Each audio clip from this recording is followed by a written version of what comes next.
Hello class. Today we are looking at two main aspects. One is we will look into the role of financial system in countries' economic development, and the other one is we will also look into the weakness of financial system in India. So starting with the role of financial system for countries' economic development, we need to know that financial system constitute four main aspects. That is, one is financial institutions, second one is financial markets, third one is financial instruments, and the fourth one is financial services. Okay. So all the financial institutions, including banks and non-banking institutions, are a part of financial system. Similarly, financial market, which is of two types, money market and capital market, also belong to Indian financial system. And the financial instruments which are used in money market and capital market also is a part of financial system. And then the last one is financial services. So financial services are usually carried out by fund managers, merchant bankers, uh, then also by stock dealers, then broker firms, etc. They are doing the financial services. Now let us see what is the role of financial system for countries development. So starting with the first one, that is savings and investment relationship. So we know that a country might be having a lot of domestic savings, right? People might be having saving in their household. And it is the financial system which brings these domestic savings into the banks. If there are good banks, then definitely the savings will be converted into investment. Okay, so the most productive way of channelizing investment into saving is through financial institutions, and we know that financial institutions are a part of financial system. So, with the help of a good financial system, with the help of good financial institutions, we can channelize the savings into investment.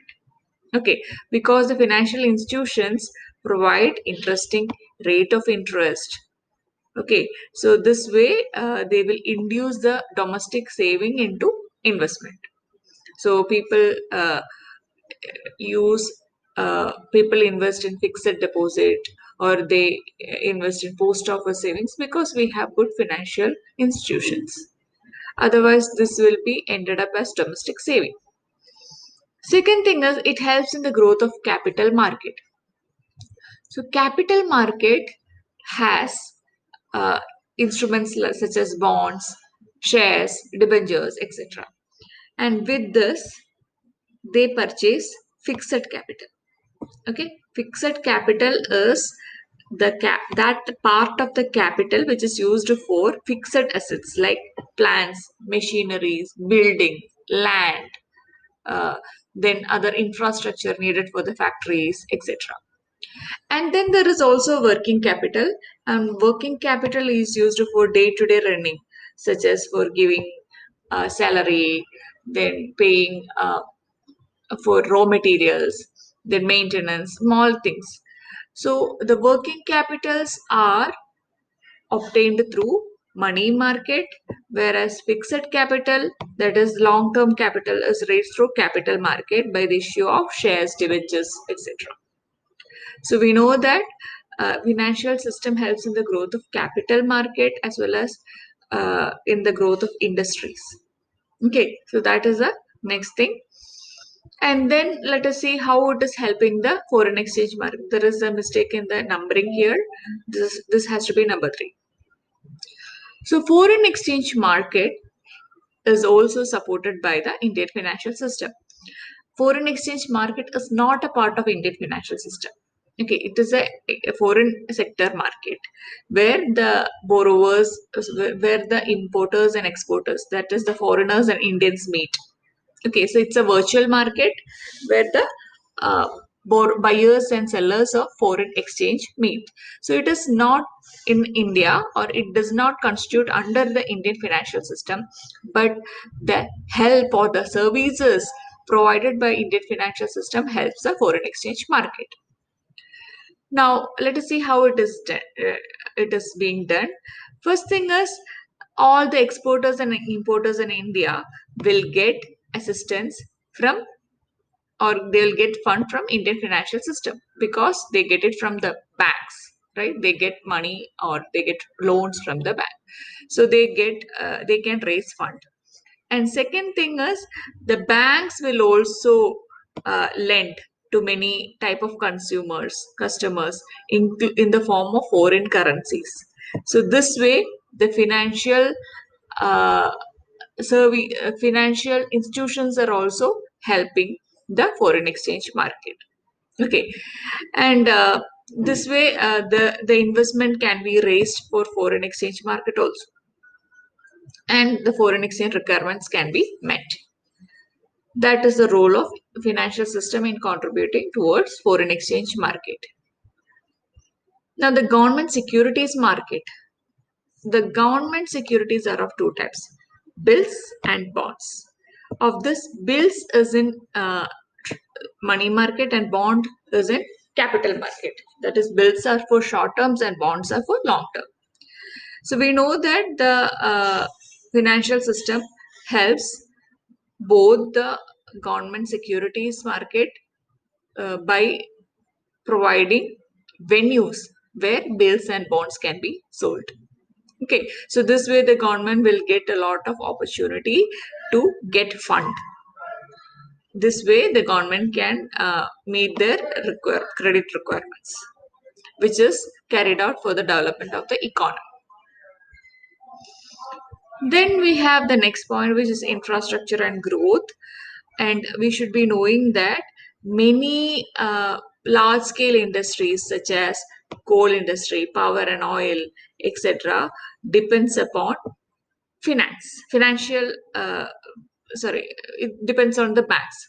So this banks are again a part of financial system. Okay, and not only that, even the private sector also get huge capital needed for infrastructure from the banks. So they will get it from the banks like development banks, merchant banks, etc., which helps in raising the capital. So for the infrastructure and growth, they can either purchase with the help of shares and bonds. The money can be financed through shares and bonds, or they can get loans from these banks. Either way, infrastructure and growth of the country depends on many heavy and large scale industries, and these large scale industries are financed through our financial institutions. And then next is the development of trade. Okay, so financial system helps in the promotion of both for domestic as well as foreign trade. And how do they do that? They finance the traders. Okay, they finance the traders, and this way the trade can be developed. And also, the financial market helps in discounting financial instruments such as bills. So, in a way, they help. There is something known as bills of exchange, and there is something also known as commercial paper bill, etc. So we know that all these are a part of money market, and money market is again a part of financial system. Okay, so this letter of credit, certificate of deposit, bills of exchange, all these are playing a very big role in the development of trade. When it comes to day-to-day trading activities, they are mainly depending upon the money market instruments. Then next one is employment growth. Okay, and how the employment is generated with the help of financial system. So what we see here is working capital. Financial system provides working capital to businessmen and manufacturers. Okay, and with the help of that, what happens? Production increases, and when production increases, more employment opportunities are generated. Okay, so whenever once the production activities are happening, then again various other sectors are also getting employed. The service sector such as sales, marketing, advertisement, etc. Then again various leasing, factoring, merchant banking, etc. will also generate more employment. So it is a simultaneous process. So in the beginning, financial system helps the capitalist, those who are getting money from the capital market through shares, debentures, etc. And once the working capital and fixed capital is used for production, then the the production will enhance the employment avenues for many sectors. Okay, then venture capital. So venture capital means the startups. The startups or uh, the companies which are beginning for the first time. That is what you mean by venture capital. So for starting a venture capital industry or to begin a new industry, you need a lot of uh, finance, right? So the economic development of a country will be rapid if more ventures are promoted. And venture capital needs modern technology. So mainly the startups are all depending upon the technology. And the venture capital cannot be provided by individual companies. As it involves more risk. So only through financial systems and financial institutions, the fund can be raised for venture capital. Okay, so for the startups, also financial system is a big relief. And then financial system ensures balanced growth in the sense all the sectors have to grow simultaneously. So the primary sector, secondary sector, and tertiary sector require adequate funds for growth, and the financial system ensures that because there are agricultural banks like regional rural bank, there is NABARD, there is primary credit societies, all those belonging to the financial system, right? Because they are a part of financial institutions. Similarly, industries also have specialized banks such as IDBI, which is Industrial Development Bank, then ICICI, then SIDBI, etc., which are again a part of financial system. Okay, so they financial systems are ensuring balanced growth because the banks are specialized. Some of the banks are specialized for each sector. Then fiscal discipline and control of economy. So, what do you mean by that? Fiscal, anything related to fiscal means money of the government. So, fiscal expenditure is money of the government spent, and fiscal revenue is the money of the government which has been earned, which is obtained by the government. So, the government can have a very good rule and regulation and control over the economy with the help of financial system, because in case of inflation or deflation or depression or recession, the government will make fiscal changes. Fiscal changes means takes changes in taxes, changes in government expenditure, changes in budget, etc. There are four fiscal tools. Probably you'll be learning about that in next semester.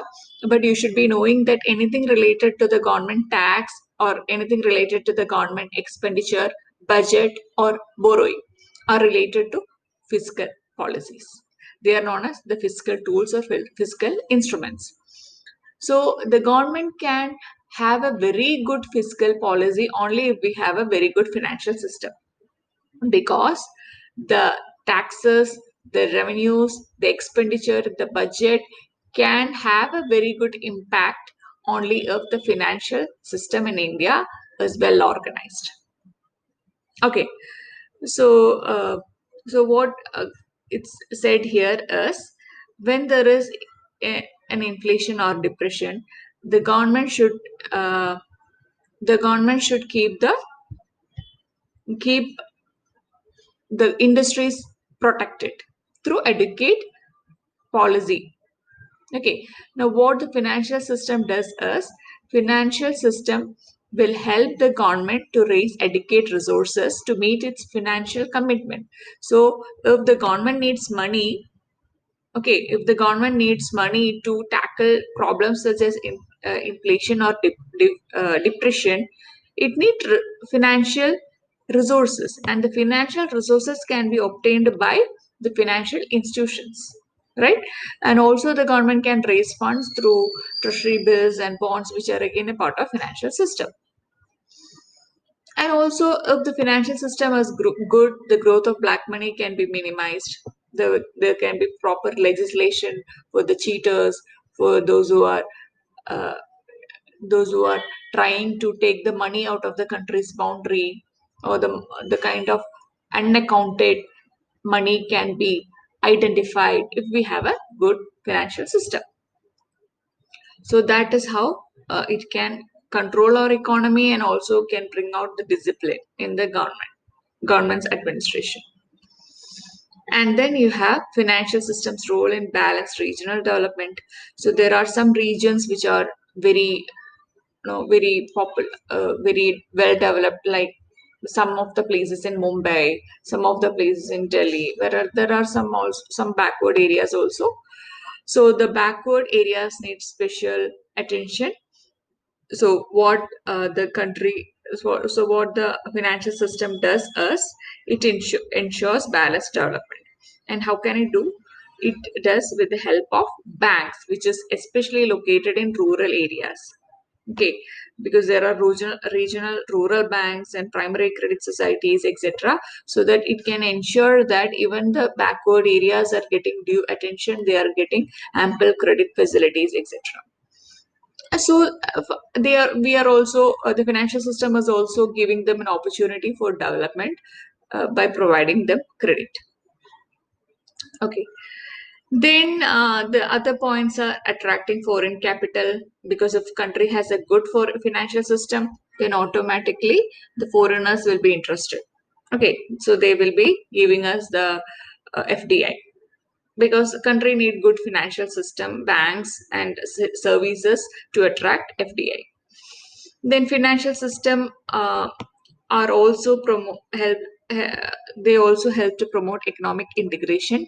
Economic integration means the associations or trade blocs such as ASEAN, WTO, then SAARC, etc., are known as economic integrations. We'll be learning about all those in international economics. So the economic integration of different countries can be helpful, can make sense only if there is a good financial system, because then we will have to make a lot of trade policies, trade agreements, common laws, etc., which can be carried out only if there is a good financial system. Then needless to say that financial system also helps in political stability, right? So political stability can be ensured if there is a good financial system, because the government can make sure that even if there is a political anarchy or political insecurity, there are banks through which the financial transactions or financial works can be carried out smoothly without affecting the uh, without affecting certain regions. Then financial system is capable of make bringing uniform interest rate throughout the country, so that the people will not be exploited, so that people should not feel cheated. It is better to invest in some place rather than in some place will not happen if there is a very good financial system. So these are the main importance or role of financial system, and as we have seen, these are also very much needed for countries economic development. Okay, so the next clip is the limitations or weakness of Indian financial system.